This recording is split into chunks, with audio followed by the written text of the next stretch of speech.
Hey guys, Mr. Riz here to help you out on the next section. So we're going to call this 0.2 and we're going to be solving equations. All right, so let's start out with this bell ringer here, moving on from what we just finished off in the last section here.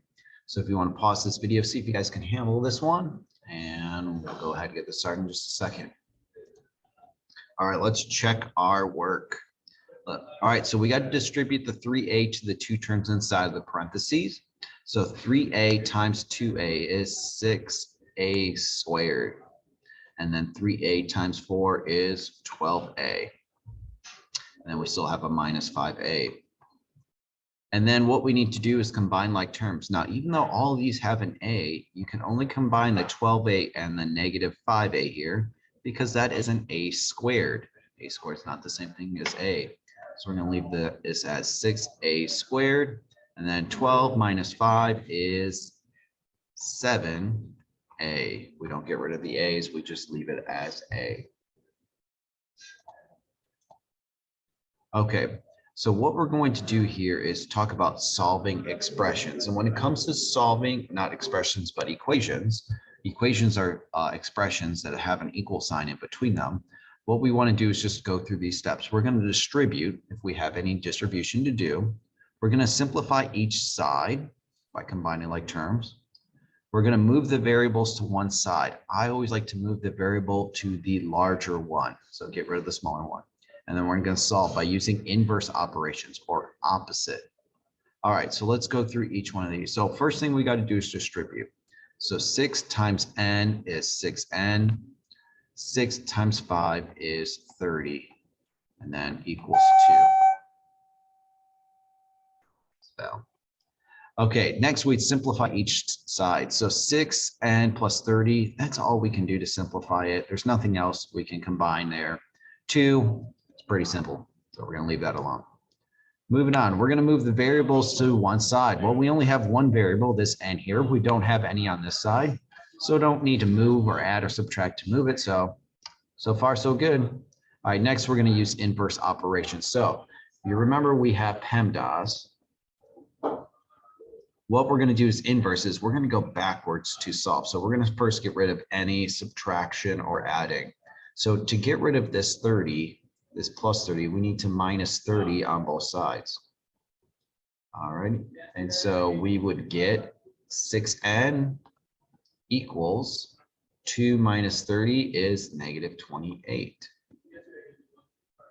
And then what we're going to do is then to get rid of the variable, we're going to have to divide, because that's moving on here.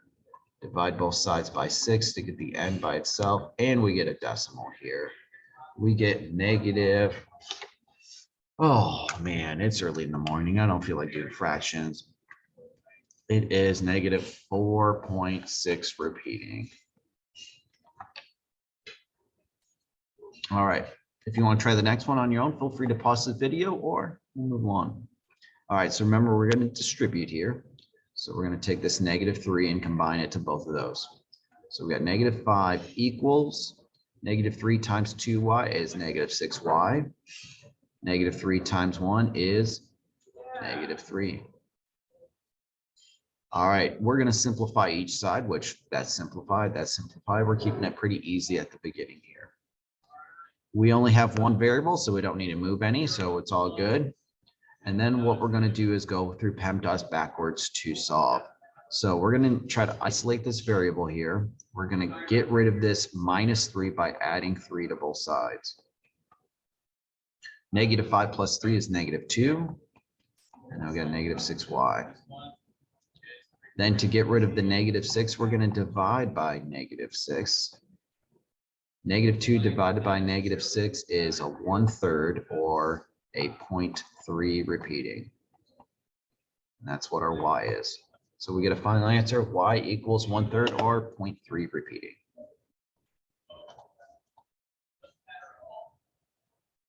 All right. Now, a common mistake when it comes to solving these two problems is with fractions. We have to be careful with fractions. You have to look at the denominator.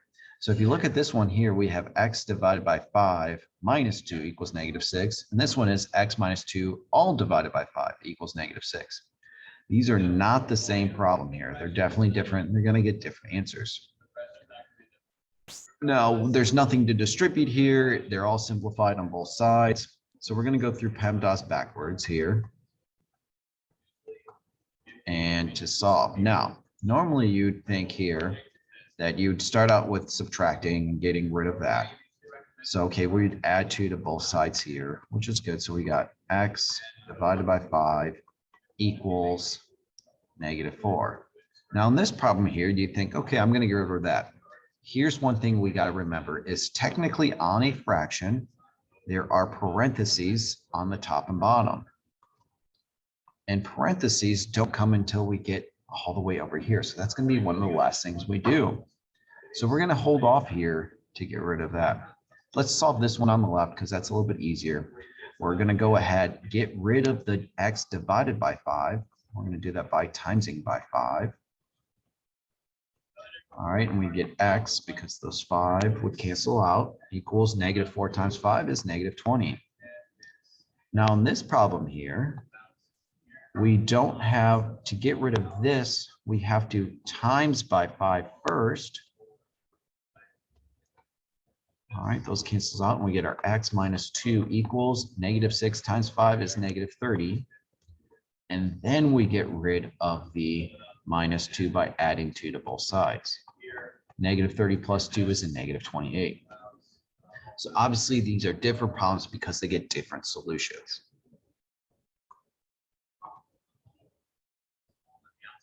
All right, why don't you go ahead and try this one on your own, take your time with it, see if you can handle this. All right, so if you pause the video, let's see if you got this right. First thing, we have the fraction here, and what we have to do is isolate or get that fraction by itself before we do anything else. So we're going to add 5 to both sides, and we'll get 2x minus 5 all divided by 3 equals 17. Then once we have our fraction, we're going to get rid of the denominator by multiplying by it. So we're going to times this by 3, times that by 3, and we get our 2x minus 5, our numerator. And then 17 times 3 is 51, I believe. Fingers crossed. All right. Now we got a simple equation that we can solve. 2 steps here. We're going to add 5 to both sides. All right. So 2x, bring this over here, is equal to 5. 51 plus 5 is 56. And then the last step to get the x by itself, we're going to divide by 2 to both sides. 56 divided by 2 is 28. Okay. Hopefully you guys remember a lot of these things if you're in Algebra 2. It's a lot of Algebra 1 review. All right, so this is going to be your CYU. You go on to Canvas, you try these 3 problems, see if you get them right. If you add up all 3 answers, you should get -13. All right, guys, thanks again for watching, and I will see you later. Have a good one.